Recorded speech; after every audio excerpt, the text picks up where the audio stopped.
शिव महापुराण की कथा कहती है रविवार को अगर लोटा भरकर शिव को समर्पित करा जाता है तो घर में तेज लक्ष्मी प्राप्त होती है। रिद्रता देवी बोलती है 7 दिनों में एक दिन मेरा होना चाहिए पीपल के पेड़ के नीचे। भगवान ने कहा मांग ले, केवल एक रविवार का दिन इस पीपल के वृक्ष के नीचे मैं अपने पति को रिझाने के लिए नृत्य करूंगी, और अगर कोई रविवार के दिन पीपल के पेड़ के नीचे आएगा तो मैं उसके घर में हमेशा के लिए जाकर विराजमान हो जाऊंगी। भगवान ने कह दिया तथा। मुझे एक वचन देना पड़ेगा सूर्य नारायण। अभी सूर्य नारायण ने कहा नारायण बताओ क्या वचन है। शंकर भगवान ने कहा मुझे एक वचन दो, अगर पृथ्वी पर किसी को लेने के लिए आओगे, अंतिम समय में अगर मृत्यु देवी और यमराज किसी को भेजेंगे मारने के लिए, और यदि वो मेरा भजन कर रहा होगा तो मुझसे बिना पूछे तुम उसको लेकर नहीं जाओगे। इसलिए शास्त्र कहता है अकाल मृत्यु वो मरे जो काम करे चंडाल का, काल उसका क्या बिगाड़े जो भक्त हो महाकाल का। पंचायत के 2 देव ऐसे हैं जिनको रोज जल चढ़ाया जाता है, एक सूर्य नारायण और दूसरे मेरे देवाधिदेव महादेव, दोनों पर जल रोज चढ़ता है प्रतिदिन। शिव पंचायत में गुड़, चावल, लाल फूल और लाल मिर्ची के 11 दाने पानी के कलश में तांबे के लोटे में लेकर हाथ को ऊंचा कर नेत्र नासिका वक्षस्थल के सम्मुख में जो सूर्य नारायण को अर्घ देता है जल चढ़ाता है, पर जो सूर्य को अर्घ रविवार के दिन दे देता है अगले रविवार तक पैसे की आवक करना प्रारंभ हो जाती है। जो आज तक फोन नहीं उठाता वो फोन। पहले भी कथा में कहा, परसों की कथा में कहा कि लक्ष्मी जी अपने पास का अगर कोई सामग्री शिव जी को चढ़ा देती तो शंकर प्रसन्न हो जाते, पर लक्ष्मी जी ने करा क्या, जल भी लाई तो पार्वती की यहां से लाई। लक्ष्मी जी अगर जल लेकर आ रही है तो पार्वती की यहां से लेकर, आपके पास में जो है आप शंकर को वो समर्पित करो। सूर्य को अर्घ देना प्रारंभ करिए, अपने शरीर से मस्तिष्क से तांबे का पात्र 8 इंच की दूरी पर रखकर सूर्य नारायण को उस जल में से देखो, जो जल नीचे आप सूर्य को चढ़ा रहे हो उस जल में से देखते हुए सूर्य को अर्घ देना प्रारंभ करिए। और धीरे धीरे अगर बीमारी है तो बिल्कुल स्लो एकदम धीरे धीरे उस पानी को छोड़िए, और पानी को छोड़ने के बाद आप बाबा का केवल सूर्य की आराधना, सूर्य को जल देना प्रारंभ कर दीजिए। 15 से 20 दिन कर कर देखो, धीरे धीरे शुगर और बीपी लेवल में आना प्रारंभ हो जाएगी। अर्घ तो दो, 15 दिन 20 दिन 1 महीना 2 महीना तुम्हें लगे किसी और वाला हमारा झूठ बोल रहा है, मत, तुम्हारे हाथ में तो लोटा है पानी का, उसमें क्या दिक्कत है। आप कोई बहुत बड़ा काम करने जा रहे हो, बहुत बड़ा यज्ञ अनुष्ठान, विवाह शादी आदि फंक्शन करने जा रहे हो, 4 दिन 8 दिन के लिए आप घर से बाहर जा रहे हो और आपको लगता है कि घर में ताला कैसे लगाएं, तो निवेदन है एक तांबे के कलश में जल भर लीजिए और जल भरकर उसमें थोड़ी सी काली तिल डाल दीजिए, भूतेश्वर शिव का नाम लेकर। कौन से शिव का? भूतेश्वर। शमशानवासी भूतेश्वर शिव का नाम लेकर काली तिल डाल दीजिए, कलश को प्लेट से ढक दीजिए, घर के किसी भी भाग में उसको रख दीजिए। उसके बाद आप चले जाए। किसी की सामर्थ्यता नहीं है कि उस घर में कोई पांव रखे, किसी की सामर्थ्यता नहीं है। और अगर कोई भूले से पांव भी रख दिया तो 22 दिन या 21 दिन के अंदर उसको, जैसे लोगों को हवा आती है बस उसको चक्कर आना चालू हो, बाल खोल खोल के घुमा मिलेगा। शास्त्र प्रमाण करता है हमारा भूतेश्वर शिव। ये कलश जो होता है ना, जल का जो पात्र होता है, ये साधारण नहीं होता, सहज नहीं होता। महाराज आप सबको मालूम होगा कि एक बार भगवान राम जी महाराज को, लक्ष्मण को, लंकाधिपति रावण जो था, उस लंकाधिपति रावण ने देखा कि मेरी सेना जब हारने लगी, मेरी सेना जब हार रही है, तो लंकाधिपति रावण ने अहिरावण को बुलाया, मायावी अहिरावण, और अहिरावण को बुलाकर कहा भाई अहिरावण मेरी सेना हार रही है, तू ऐसा करके सबको शपथ कर दे। अहिरावण ने ऐसा चाल चला कि सबको बेहोश कर दिया, सबको मूर्छा दे दी अहिरावण ने, और राम और लक्ष्मण को उठाकर अहिरावण पाताल में ले गया। यह अहिरावण देवी की आराधना करता था, और वो भी जगदम्बा काली की आराधना। रावण शिव की आराधना करता था, विभीषण नारायण की आराधना करता था, और अहिरावण जगदम्बा की आराधना करता था। अब अहिरावण राम और लक्ष्मण को ले जाकर पाताल में छुपा दिया। चारों तरफ हाहाकार मच गई। विभीषण को लगा आखिर हुआ क्या, ये सब सो गए, बेहोशी में पड़े हुए हैं, इनको मूर्छा आ गई, क्या हुआ क्या है। तब विभीषण के पास में श्री हनुमान जी महाराज आए। केवल 2 ऐसे थे जिनको मूर्छा नहीं चाहिए थी, विभीषण और एक हनुमान, क्योंकि हनुमान शिव का होता, रुद्र का होता, शंकर का एक स्वरूप, बेहोशी नहीं चाहिए। हुआ क्या, विभीषण ने कहा हनुमान बस मैं इतना सा पूछना चाहता हूं कि मेरे ऊपर तो माया चलती नहीं, पर तुम्हारे ऊपर माया नहीं चली, इसका कारण क्या? हनुमान जी ने कहा मेरे ऊपर माया आ भी नहीं सकती, क्योंकि मैं रुद्र का अवतार हूं, शंकर का अवतार। यदि आप शंकर का अवतार हो तो उस शंकर को याद कर बताओ कि राम और लक्ष्मण गए कहां हैं? हनुमान जी महाराज ने उसी समय पर अपने इष्ट भगवान राम का स्मरण कर शंकर भगवान को जानने के लिए तुरंत हनुमान कहां पहुंचे? जहां पर जितने रावण के सैनिक मरते थे और उनका जहां अंतिम संस्कार होता था, उस शमशान में पहुंच गए हनुमान। और हनुमान जी महाराज जहां रावण के सैनिक का अंतिम संस्कार हो रहा था, उस शमशान में जहां भूतेश्वर बैठा हुआ था, मेरा भूतनाथ, मेरा भगवान भोला भंडारी बैठा हुआ था, हनुमान जी ने जाकर कहा, हे भूतनाथ, हे भूतेश्वर, हे शंभु, हे त्रिकालदर्शी, हे चिलम्बासी, हे कुबेर का भंडार भरने वाले कुबेरेश्वर, कृपा करिए बता दीजिए कि राम कहां है? भूतेश्वर खड़े होकर बोले, हनुमान मैं तेरे साथ चलता हूं, तेरे भीतर समाहित होकर पताल में चल। जिस पताल में मेरी ही अर्धांगिनी मां काली विराजमान है, जगदम्बा, उसके 5 दिए लगे हैं घृत के, जिसको हिरावन जलाकर रखता था। वो 5 दिए एक साथ बुझेंगे, तब जाकर अहिरावन मरेगा, तब राम लक्ष्मण सामने खड़े मिल जाएंगे। भूतेश्वर भगवान को हनुमान जी ने अपनी गदा के अग्रभाग में, गदा में आगे का कोना भाग होता है, उस भाग में बिठा लिया भूतेश्वर। और भूतेश्वर को बिठाकर हनुमान जी महाराज पताल में चले गए। पताल में जैसे गए तो 5 दिए लगे हुए मिले, 5 दिए लगे मिले। अब विचार करा हनुमान ने कि इनको में दियों को 5, एक वहां लग रहा तो एक वहां लग रहा, एक ऊपर लग रहा तो एक सामने लग रहा, एक देखो तो पीछे लग रहा। अब ये 5 दिए चारों दिशा में और ऊपर, इनको फूंक भी मारूंगा तो एक घूम के मारूं, तुम एक साथ नहीं बुझे। अब करा क्या जाए इन 5 को मारने के लिए? तब भगवान शंकर गदा पर जो बैठे थे भूतेश्वर, उन्होंने कहा, हनुमान एक काम करो, तुम्हारे 5 मुंह कर लो। हनुमान जी का पंचमुखी अवतार, तुम अपने 5 मुख करो। और हनुमान जी महाराज ने अपने 5 मुख कर लिए। नरसिंह का अवतार, वराह का अवतार, ऐसे 5 मुख हनुमान जी महाराज ने करे। गरुण अवतार, हनुमान जी ने ऐसे 5 मुख बनाए, एक ऊपर, एक उत्तर, दक्षिण, पूर्व, पश्चिम के मुख बनाकर शंकर भगवान गदा पर थे, गदा सम्मुख में रखकर भगवान शिव बोले मार फूंक, और हनुमान जी ने जो फूंक मारी, 5 दिए एक साथ बुझ गए। राम और लक्ष्मण सामने खड़े मिल गए, सामने खड़े, सम्मुख खड़े। हनुमान जी ने राम लक्ष्मण को प्रणाम कर भूतेश्वर से कहा, नाथ आप कहां रहे? मैं आपको कहां छोड़ूं? क्योंकि मुझे राम लक्ष्मण को लेकर जाना है, तो आपको तो छोड़ना पड़ेगा।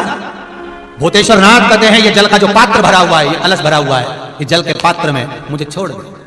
हनुमान जी महाराज जल के पात्र में जब छोड़े, जैसे ही छोड़े, जल के पात्र के अंदर भूतेश्वर विराजमान हुए, तो भगवान हनुमान जी ने कहा, नाथ जैसे आज आपने मेरी लाज रखी, रक्षा करी और किसी को आने नहीं दिया, विनती स्वीकार करना, आपका जल पात्र भूतेश्वर के नाम से काली तिल से जहां रखा जाए, उस गृह में कोई प्रवेश ना कर पाए। शिव जी ने वचन दे दिया, मेरी चंडियां 64 योगनियां, डाकनी, पिशाचनी, चुड़ैल और भूत इस कलश के विराजमान होते ही सर्वस्व फैल जाते हैं, फिर अंदर कोई नहीं आ सकता।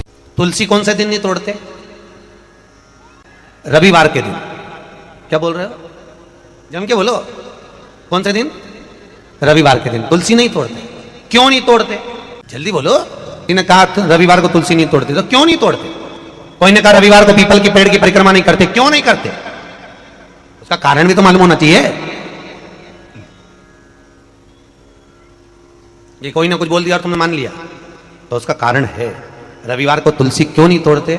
फिर वही बात आ गई, ये मेना धन्या कला वाली बात को याद करो।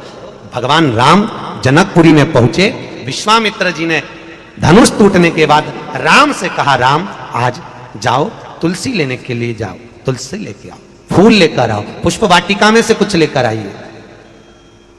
पीछे पलट कर देखा तो सीता जी खड़ी थी। विश्वामित्र जी शालिग्राम जी की पूजन कर रहे, शालिग्राम जी की पूजन कर रहे थे। विश्वामित्र जी ने पीछे पलट कर देखा सीता जी खड़ी, तो कहा राम एक काम करो, ये पुष्प वाटिका सीता की है, उनके पिताजी की है, सीता को भेज दो, वो फूल लेकर आएगी, वो तुलसी लेकर आएगी। जानकी जी गई, पुष्प उतारे, तुलसी उतारने लगी। तुलसी उतारते समय जानकी जी की हवा इतनी तेज चली कि सीता जी का पल्लू उड़ गया, और जैसे ही पल्लू उड़ा वो तुलसी के पौधे पर गिरा। गिरते ही सीता आगे बढ़ी और तुलसी के कुछ दल जमीन पर गिरे, तुलसी के पत्ते जमीन। अब तुलसी के पत्ते जब जमीन पर गिरे, सीता जी तुलसी के दल लेकर, फूल लेकर विश्वामित्र जी के पास में आई, राम जी को दिया, राम जी ने विश्वामित्र जी को दिया। विश्वामित्र जी ने तुलसी के दल लेकर भगवान शालिग्राम को चढ़ाने लगे। इतनी देर में तुलसी के दल गीले हो गए महाराज, गीले।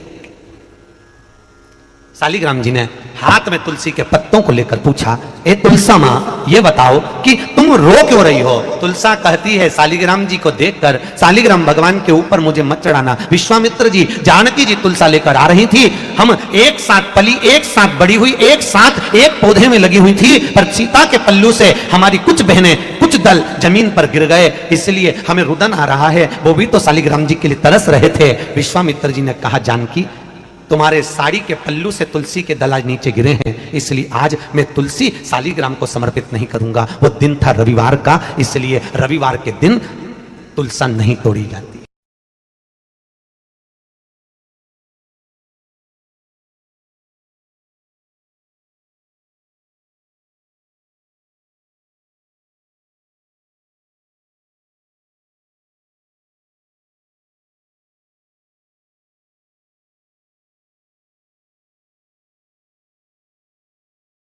हमारे कहने से कुबेरेश्वर धाम आपका मायका नहीं है। आपने भगवान शंकर को अपना पिता मान लिया, भगवान श्री गणेश जी महाराज को अपना भाई मान लिया, सदानंद कार्तिकेय जी को अपना भाई मान लिया, अशोक सुंदरी जया शलरा शामली देव को अपनी बहन मान लिया, माँ पार्वती जी को अपनी माता मान लिया। तो फिर आप साधारण नहीं रहे, शिव जी की संतान हो गए, तो फिर आपका संबंध परमात्मा से हो गए, तो आपके जितने भी सारे भी परमात्मा से हो गए।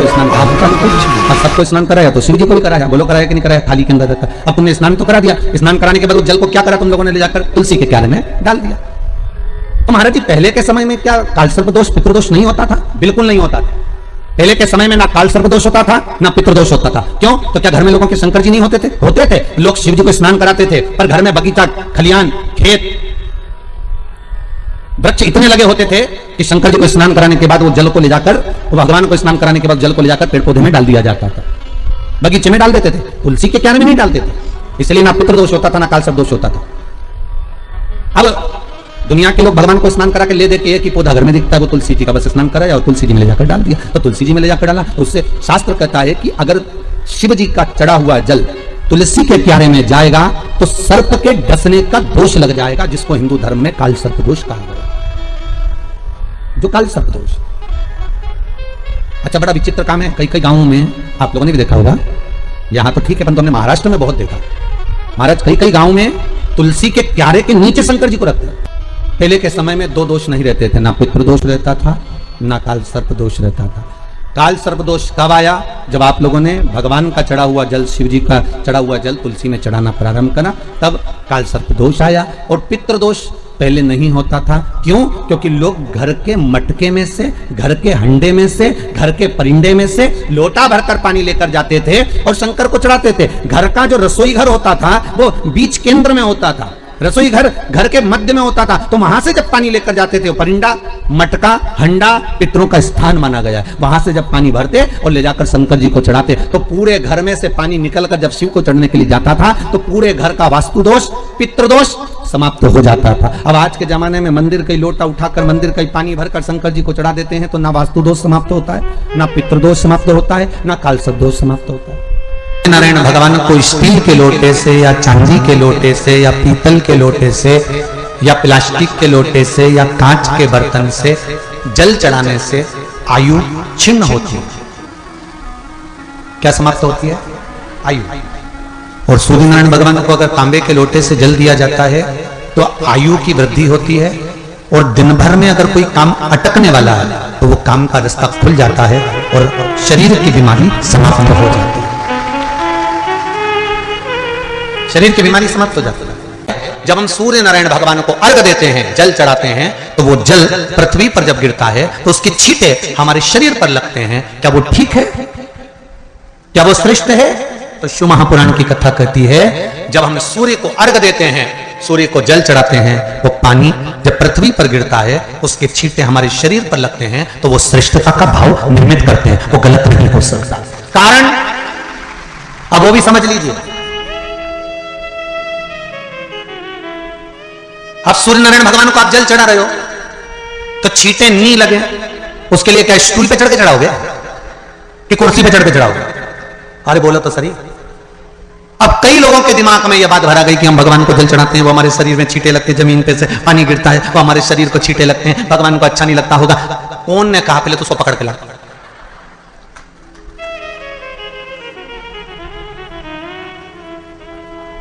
क्योंकि मेरे राम जी महाराज, मेरे भगवान कृष्ण,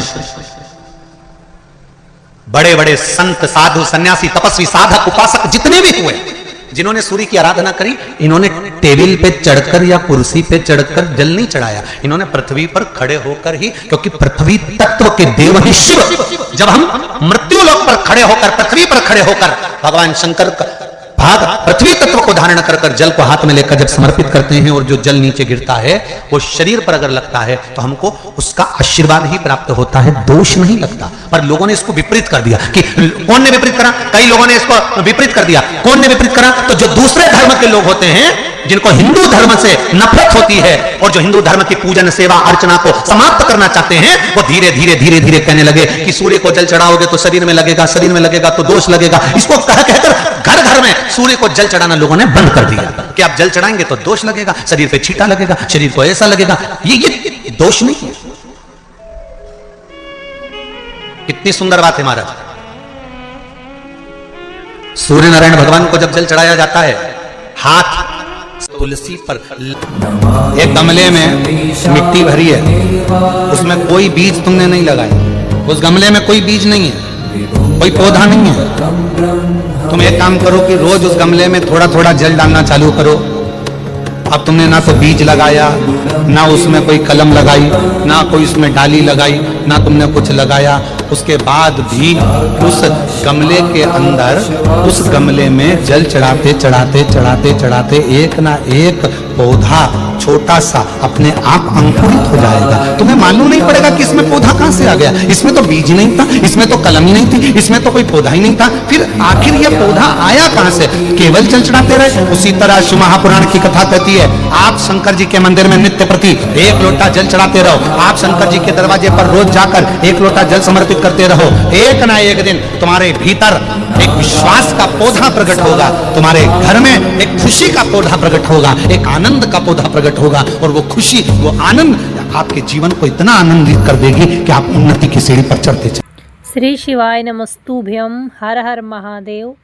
पूज्य गुरुजी ने इस वीडियो में रविवार भाद्रपद मास के विशेष उपाय, रोग मुक्ति उपाय, लक्ष्मी प्राप्ति उपाय, तुलसी जी किस दिन नहीं तोड़नी चाहिए, क्यों नहीं तोड़नी चाहिए, इन सब का विशेष महत्व, उपाय सभी बताए हैं। वीडियो को लाइक, शेयर एंड सब्सक्राइब करें। कमेंट में श्री शिवाय नमस्तुभ्यम, हर हर महादेव अवश्य लिखें।